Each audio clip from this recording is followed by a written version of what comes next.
Hey guys, today we're back with another video. This time we're reading Batman Damned Part 3. This is the final part of the series because this is also the final chapter. Well, anyway, the previous two videos, audio had been kind of poor, and I did my best to make it as high quality as I could. And, I just couldn't manage, I had a bit of an issue with it, but I believe I have it fixed this time around. So please forgive me, and, let's go. So it appears we're looking at the dead Joker's face, and, it's all like, it's only a skeleton. It looks like, got no skin on his face. Looks kind of creepy. But, Joker being Joker, I wouldn't be surprised if he's somehow still alive, and, everything so far was just part of his plan. Aside from what everybody thinks Joker is a genius, managing to get away from Batman all these years and keep going in a loop of he's pretty much free whenever he wants. Like, Batman can't lock him up. So this one starts off with Batman being buried alive at a cemetery, and he's having internal thoughts, or maybe this is Constantine talking, but I can't really tell. Anyway, the narrator starts talking about how control is a complete illusion. Maybe it's the ones who cling to it so tight who know we've never had it.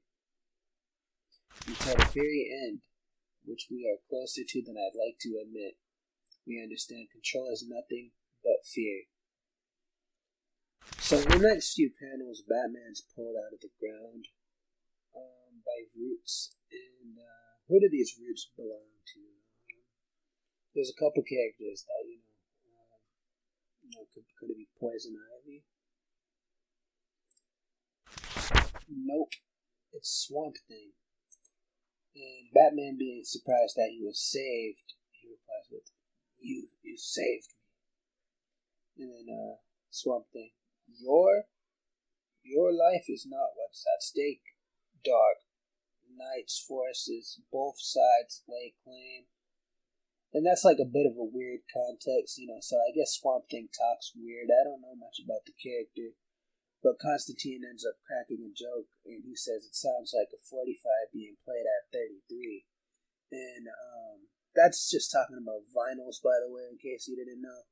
And vinyls, they play on certain settings, so the 45 will be the big one, and then they have other sizes that are really small that need to be played on a different setting. And so basically, like, I've done it before. I believe it slows down the vinyl, so like, yeah.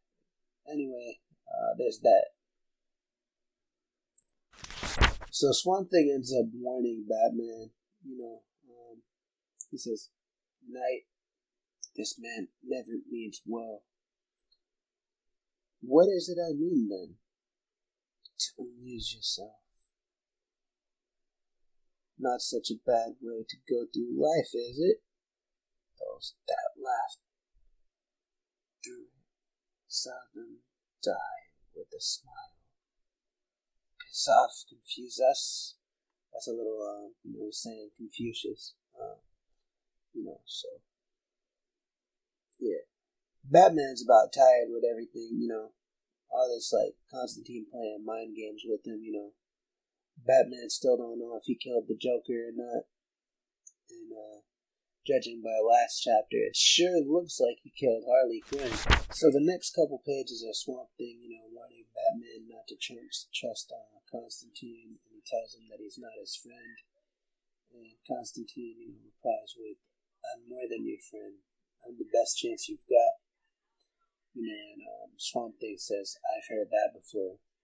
So somewhere along the lines, Swamp Thing had probably reached out to Constantine for help or something like that, and it didn't work out that way. So right after that, Enchantress,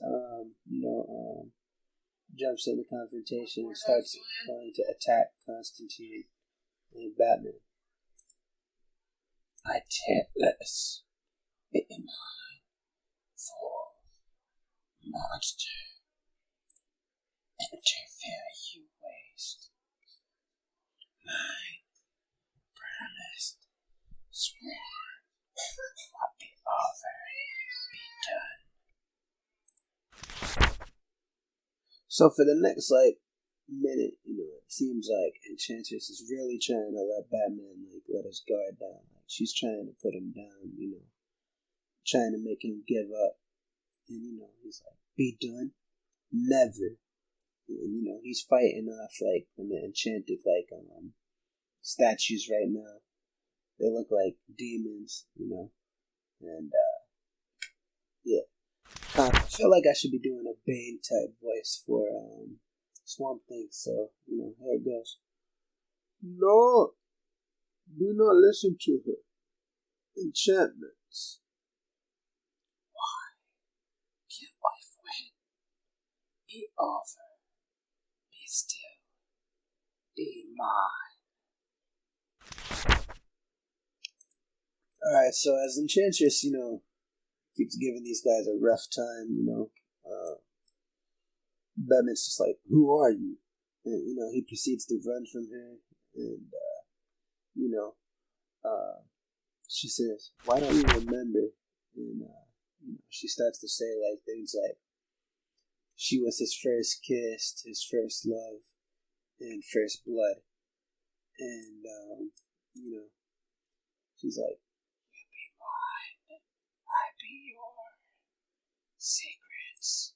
And then it seems like it clicked into Batman's head, and he's like, no! So it's made to seem that as though part of the battle that just occurred, between Enchantress and all of them, it's like, it was all part of Batman's head. That's at least what it's made to seem as. And so Batman seems to be waking up from a blackout, and he's stressed from all the stuff that's been going on, and who wouldn't? He's going through a mental breakdown. He's having constant blackouts, and so it's very hard to tell which part of the book is reality and what's not. So he's like, Constantine, I'm tired. I need answers. And Constantine's like, pity that one person can supply him is dead. Good thing the line between life and death is just a hurdle. So I think this is where Constantine character is going to come into play, because Constantine's a magic user. So we'll see what happens. As far as we can tell right now, Harley Quinn's dead, Joker's dead. But who knows, maybe all that was in Batman's head too. Alright, so next up, Constantine brings Batman to a place of magic, where we are reintroduced to Zatanna. This is the person that's supposed to help him. She's going to be able to make the dead talk. Her specialty is talking to the dead. So here we go. So Zatanna sits them at the table, and she showcases the magic, as they're seated, by having by possessing a guy's soul and having him sit down with them and stuff. And shortly after, there's this weird moment where Constantine says, I don't want to hurt, and then Batman gets real pissed because he thinks Constantine's threatening her, and then Constantine says not exactly, and there's that. So Zatanna does her thing, and she casts a spell to put Bruce in the past, and he revisits the past where his parents were murdered. But in this story, it's a little different, because not only were his parents murdered, but he was murdered as well. And in this panel, Enchantress makes a deal with Bruce to keep living, I guess. And this is all like wiped from Bruce's memory. So everything right now is like very confusing. He's like, "That's my body." And Constantine replies with, "That's your past. Time to leave it behind, you know." And then he says, "So maybe you died in the alley. Maybe this is hell." And Batman replies with, "If this is hell, then it's one of my choosing. You know, where are you headed?"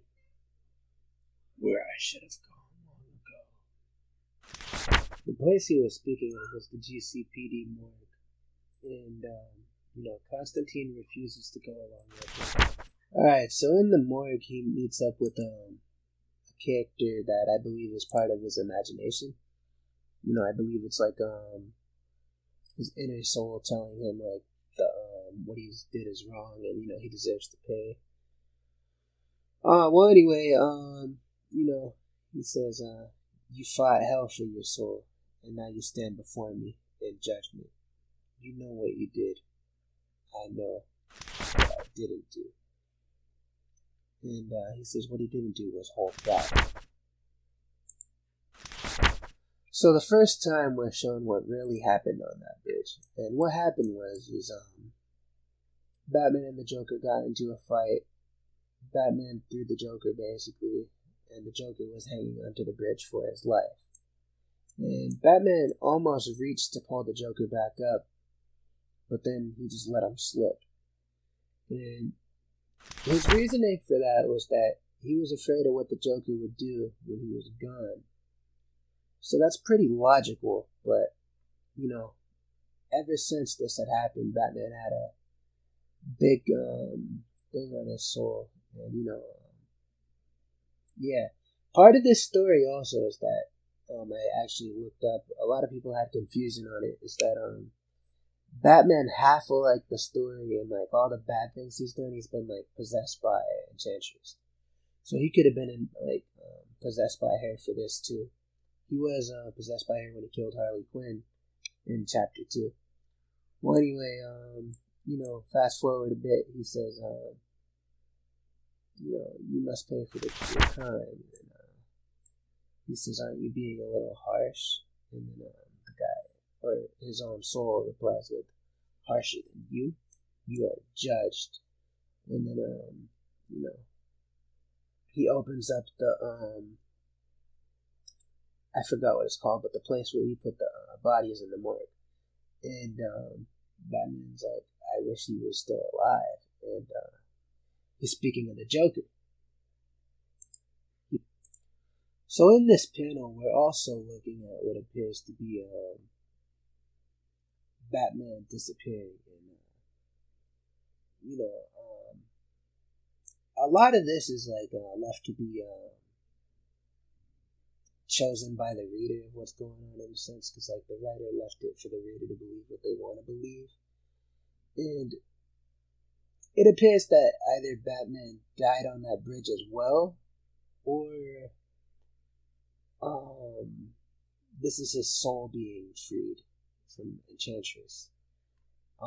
It's kind of hard to tell exactly what's going on, but anyway, next page we got right where we started off at on the fall from the bridge, and it's Batman falling, and that's the end of our story. Until it wasn't the end. So, what happened here is the last page, we have the Joker swimming to shore, and he's laughing hysterically. So throughout this whole story, the Joker wasn't dead, and it's left a question. Batman might be. Who knows? So yeah, I hope you guys enjoyed that story. I think it was pretty crazy, and very confusing at points, but that's what this is supposed to be anyway. The art was amazing. That's what made me dig into it. But it was a pretty good story overall. So yeah, I wish they would continue this in some way, shape, or fashion, because I don't really like cliffhangers like this at the end. I'd really like a continuation of more of this, because like this is actually like really cool. But sadly, this is it, and I want to say thank you for watching. If you liked it, leave a comment. Leave a like. Subscribe if you haven't already. Share if possible, and yeah, there we go. If you have any recommendations, let me know as well, and I'm out.